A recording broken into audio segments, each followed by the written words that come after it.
সিংহের যে নাক, দাঁতগুলো এবং চোয়ালের যে অংশটা অসাধারণ সুনিপুণ তুলির দক্ষতায় কিন্তু শিল্পী তুলে ধরার চেষ্টা করছেন। একেবারে এটা কিন্তু একেবারে বাংলা চোখ, একেবারে টানা চোখের আমরা বলতেই পারি, যেমনটা তোমরা একটু দেখানোর চেষ্টা করছি। কপালে কিন্তু শঙ্খ আকৃতির যে ত্রিনয়ন সেটা কিন্তু রয়েছে, অর্থাৎ একেবারে অন্য রকম একটা অসাধারণ ত্রিনয়ন। সচরাচর এই ত্রিনয়ন কিন্তু দেখা যায় না। ক্লাবের ঠাকুর মিনিমাম 30,000 টাকা থেকে শুরু হয়েছে।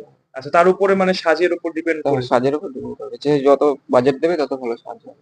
আচ্ছা, মহিষমর্দিনী রূপে এই পাটা যেটা আপনারা দেখতে পাচ্ছেন সেটা কিন্তু মহিষাসুরের একেবারে বুকের মধ্যে রয়েছে।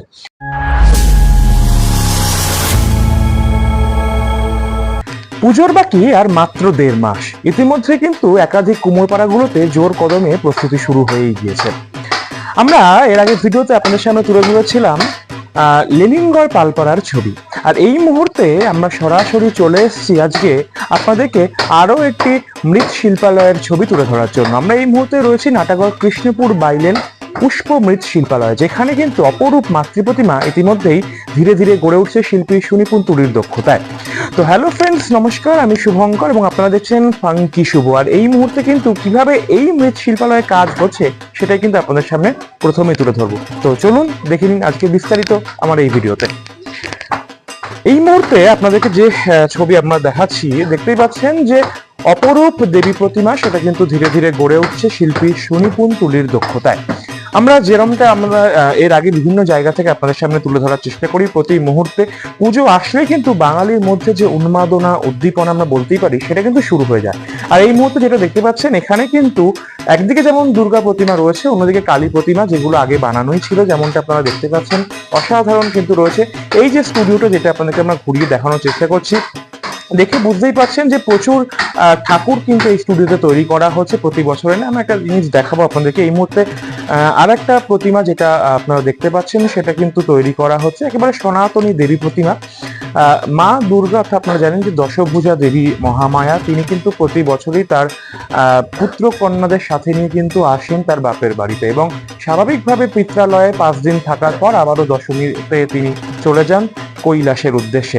তো স্বাভাবিকভাবে আমরা যেমনটা দেখে থাকি প্রতি বছরই কিন্তু একাধিক জায়গায় কুমোরপাড়ায় এই সময়টা, বিশেষ করে এই বর্ষার যে সময়টা আমরা দেখতেই পাই, সেই সময় কিন্তু প্রস্তুতি থাকে একেবারে জোর কদমে তুঙ্গে। আর আমরা দেখতে পাচ্ছি এই মুহূর্তে কিন্তু এখানে একাধিক প্রতিমা রাখা রয়েছে দেবী দুর্গা, অর্থাৎ সব মিলিয়ে কিন্তু এই যে পুষ্প মৃৎ শিল্পালয়, এখানেও কিন্তু কার্যত আমরা বলতেই পারি জোর কদমে প্রস্তুতি চলছে, সে কথা কিন্তু আমরা বলতেই পারি। আর সেই ছবি কিন্তু আমরা আপনাদেরকে দেখাচ্ছি আমার এই চ্যানেলের মধ্যে।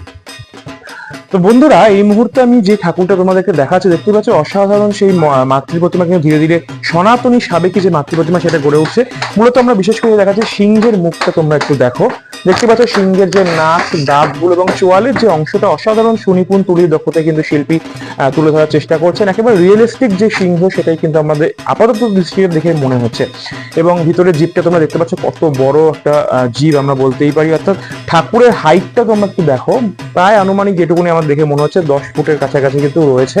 এবং এরপরে চূড়া থেকে শুরু করে মায়ের যে পূর্ণাঙ্গ যে অবয়ব সেটা দেখে কিন্তু আরো বেশি হবে, সে কথা আমরা বলতেই পারি উচ্চতার দিক থেকে।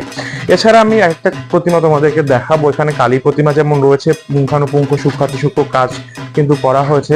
তো এখানে কালী পুজো আসতে এখন অনেকটাই দেরি আছে, আমি কালী প্রতিমার ডেসক্রিপশনটা তোমাদেরকে একটু দিয়ে দেবো।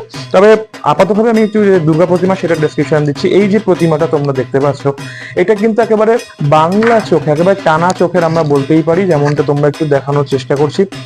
পুরোটাই, অর্থাৎ 10 হাত বিশিষ্ট দেবী দশভুজা, তিনি কিন্তু কার্যত আমরা বলতে পারি একেবারে সশরীরে দণ্ডায়মান। এবং এখানেও কিন্তু একইভাবে মহিষমর্দিনী রূপ রয়েছে, এবং এটার যে উচ্চতা সেটা তার থেকে একটু কম, অর্থাৎ আগের যে প্রতিমাটা আপনাদেরকে দেখালাম তার থেকে একটু কম, হয়তো 8 ফিটের মতো হয়তো হবে এই প্রতিমাটা। আমি তার পাশে আরো একটা ঠাকুর রয়েছে যেটা একটু দেখাবো। এই ঠাকুরটা যে বিশেষত্ব সেটা একটু দেখাবো। এর কপালটা তোমরা একটু দেখো, কপালটা তোমরা একটু দেখতে পারো, এবং স্বাভাবিকভাবে যেমনটা দেখানোর চেষ্টা করছি, কপালে কিন্তু শঙ্খ আকৃতির যে ত্রিনয়ন সেটা কিন্তু রয়েছে, অর্থাৎ একেবারে অন্য রকম একটা অসাধারণ ত্রিনয়ন। সচরাচর এই ত্রিনয়ন কিন্তু দেখা যায় না, অর্থাৎ কুমোরটুলিতে গেলে আমরা দেখতে পারি, বা অন্যান্য যে থিমের ঠাকুর সেখানে কিন্তু দেখতে পারি। তবে এই যে ঠাকুরটা সেখানে কিন্তু সাবেকিয়ানার মধ্যেও কিন্তু একটা থিমের যে ছোঁয়া সেটা কিন্তু রয়েছে, সে কথা আমরা বলতেই পারি। তো বন্ধুরা, তোমাদেরকে যেমনটা বলছিলাম যে দুর্গা ঠাকুর তো একদিকে বানানো চলছে, দুর্গার পরেই কিন্তু লক্ষ্মী, তারপরে আসে কালী ঠাকুর। তো কালী পুজোর জন্য কিন্তু এখানে বেশ কিছু প্রতিমা রাখা রয়েছে। আমি একটুখানি যে কাজটা তোমাদেরকে দেখাচ্ছি, এই যে কালী প্রতিমার যে কাজটা দেখতেই পাচ্ছ, একেবারে অসাধারণ মাটির কাজ সুনিপুণ দক্ষতায় কিন্তু করা হয়েছিল। এটা দেখে মনে হচ্ছে এটা তো আগের বছরের হয়তো প্রতিমাটা রয়েছে, যেটা হয়তো এখনো পর্যন্ত বায়না হয়নি।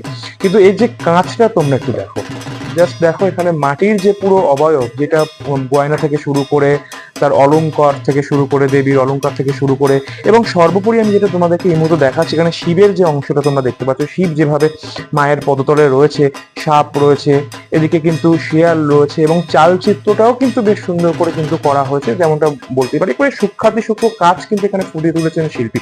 পাশাপাশি এর পাশে আরো একটা প্রতিমা রয়েছে কালী ঠাকুর, সেটাও কিন্তু বানানো হচ্ছে, তোমাদেরকে একটু দেখাই।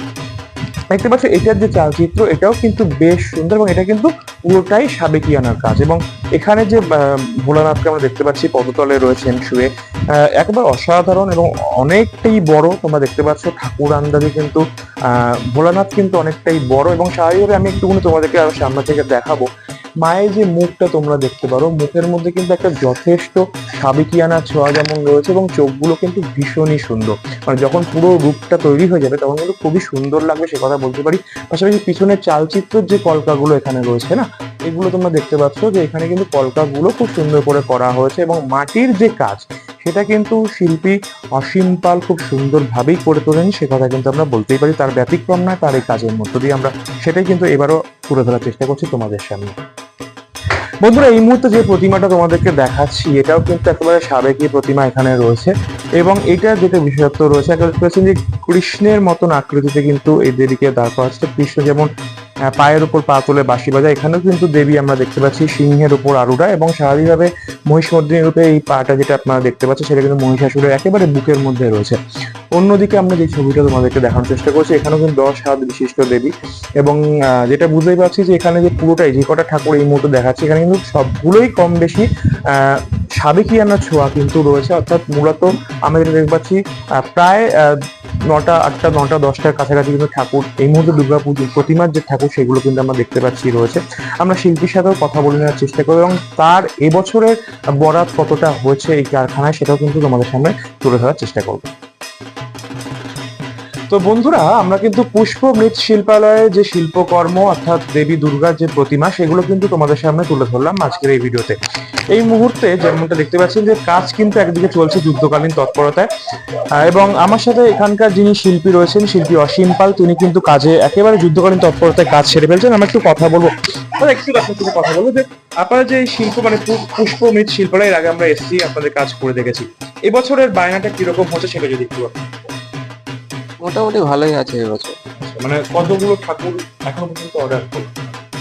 10-12টা ঠাকুর হয়। 10-12টা। তো এখন দেখতে পাচ্ছি যে ঠাকুরগুলো রয়েছে সেগুলো সবটাই সাবেকি প্রতিমার উপর নির্ভর করে।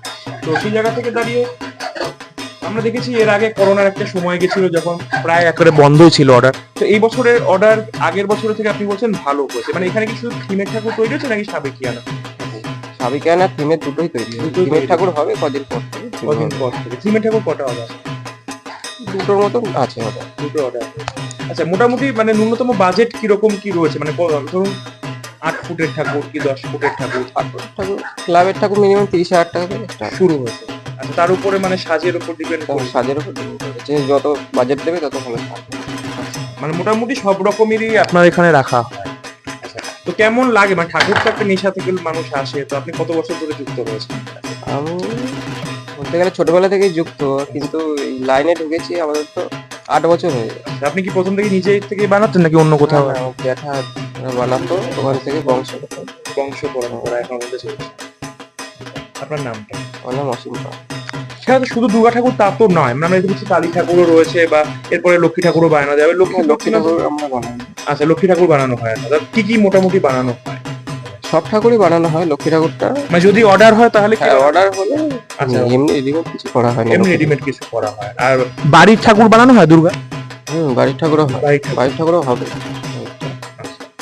অর্থাৎ বুঝতেই পারছেন যে বাড়ির ঠাকুর যেমন একদিকে তৈরি হয়, অন্যদিকে কিন্তু বিভিন্ন ঠাকুর বিভিন্ন প্রতিমা সেটা যদি অর্ডার হয় তাহলে কিন্তু তারা বানিয়ে দেন একেবারে খুব সুন্দরভাবে। অবশ্যই সেটা কাজের উপর ডিপেন্ড করে, গয়নার উপর ডিপেন্ড করে কিন্তু সেই প্রতিমার দাম নির্ধারিত হয়। তো বন্ধুরা, বেশি দেরি না করে এখনো সাথে যে কটা দিন সময় আছে, আপনারা যদি চান আপনাদের বাড়ির যারা দুর্গা পুজো করছেন তারা যদি বাড়ির প্রতিমা বানিয়ে নিতে চান তাহলে কিন্তু অবশ্যই পুষ্প মৃৎশিল্পালয় আপনাদেরকে আসতেই হবে, যেটা আছে সোদপুরের নাটাগড়, এবং নাটাগড়েই কিন্তু মূলত তাদের যে এই স্টুডিও, সেখানে কিন্তু আপনারা আসতেই পারেন। তো সব মিলে কিন্তু আজকে আমরা এই ভিডিওটায় আপনাকে দেখালাম যে কিভাবে এখানকার ঠাকুর তৈরি হচ্ছে, এবং আশা করছি আপনাদের ভিডিওটা ভালো লেগেছে। যদি ভিডিওটা ভালো লেগে থাকে তাহলে অবশ্যই লাইক করবেন, কমেন্ট করবেন কি ধরনের ভিডিও আপনি দেখতে চাইছেন, এবং অবশ্যই সাবস্ক্রাইব করে শেয়ার করে দেবেন। সকলকে আগাম শারদীয়া শুভেচ্ছা রইল, এবং সকলে ভালো থাকবেন, সুস্থ থাকবেন। তো যদি এরকম আপনারাও চান যে আপনাদের এরকম বিভিন্ন প্রতিমা থেকে শুরু করে, বিভিন্ন প্যান্ডেল থেকে শুরু করে এই সমস্ত ছবি আমার এই চ্যানেলের মধ্যে দিয়ে বিভিন্ন মানুষের কাছে পৌঁছে দেওয়ার জন্য, তাহলে অবশ্যই আমার সাথে যোগাযোগ করবেন। নিচে স্ক্রিনে দেওয়া নাম্বারে আপনারা যোগাযোগ করতে পারেন। তো সকলে ভালো থাকবেন, সুস্থ থাকবেন, এবং অবশ্যই ফাঙ্কি শুভ চ্যানেলের সাথে থাকবেন। নমস্কার।